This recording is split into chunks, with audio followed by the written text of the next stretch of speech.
Thailand के सुरिन प्रांत का कपचोइंग जिला एक बार फिर युद्ध का मैदान बन गया है, क्योंकि थाईलैंड और कंबोडिया के बीच सीमा विवाद ने अब खौफनाक रूप ले लिया है।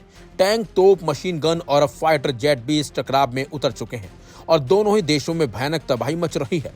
युद्ध का मैदान बना कपचोइंग जिला वो इलाका है जहां पर एक दशक से शांत पड़ा सीमा विवाद अब बारूद की शक्ल में फट पड़ा है। कंबोडिया सैनिक रिपोर्ट ले ली चीन टाइप 81 मशीन गनों से लैस है, जबकि थाई सेना ड्रोन स्ट्राइक और F-16 फाइटर जेट से जवाब दे रही है। वहीं चश्मदीदों ने हैरान कर देने वाले खुलासे किए हैं। लोगों का कहना है कि हमने अचानक बम गिरते सुने, बच्चे चिल्ला रहे थे, हम सब जान बचाकर भागे, अब नहीं जानते वापस कब जाएंगे। अब तक 1 लाख से ज्यादा लोग अपने घरों से पलायन कर चुके हैं। राहत शिविरों में अफरा तफरी का माहौल है, खाने पीने और दवाइयों की भारी किल्लत है। बता दें आपको, 2 प्राचीन मंदिर प्रह विहर और ताक कराबे इस संघर्ष का नया केंद्र बन गए हैं। ये मंदिर कभी दोनों देशों की साझी विरासत थी, लेकिन अब दोनों पक्ष यहाँ कंट्रोल की जंग लड़ रहे हैं। अब तक 14 लोगों की मौत की पुष्टि हो चुकी है, जिनमें 13 आम नागरिक और एक थाई सैनिक शामिल है। मृतकों में महिलाएं और बच्चे भी शामिल हैं।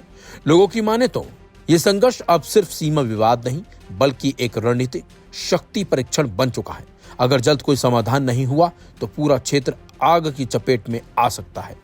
संयुक्त राष्ट्र और आसियान देशों ने तुरंत शांति बहाली की अपील की है, लेकिन जमीन पर हालात लगातार बिगड़ते ही जा रहे हैं।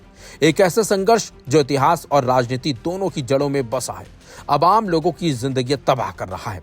सीमा पर बम गिर रहे हैं, लेकिन उनके नीचे दब रही हैं हजारों निर्दोष जिंदगियां।